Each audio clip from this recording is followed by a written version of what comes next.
আসসালামু আলাইকুম বন্ধুরা, তোমরা সবাই কেমন আছো? আমি ভালো আছি। এটা আমাদের বাড়ির পাশের বাগান।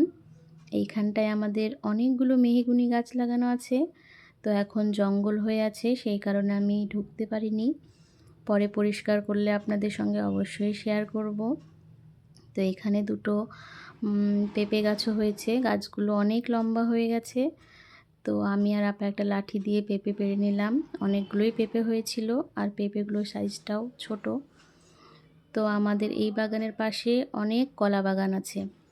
তো আমাদের এখানকার বেশিরভাগ মানুষ কলা চাষ করে, সেই কারণে চারিদিকে কলা বাগানটাই বেশি। তো এইখানটায় গিয়ে দেখি পটলের গাছ লাগানো আছে। তো আমি পটলের গাছ এর আগে কখনো দেখিনি, এই ফার্স্ট টাইম দেখলাম। তো দেখে ভীষণ ভালো লাগছিল, একদম ফ্রেশ আর অনেক পটল ধরেছিল।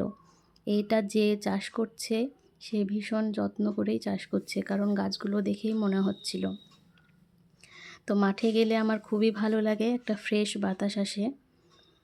তো সবাই ভালো থাকবেন, সুস্থ থাকবেন।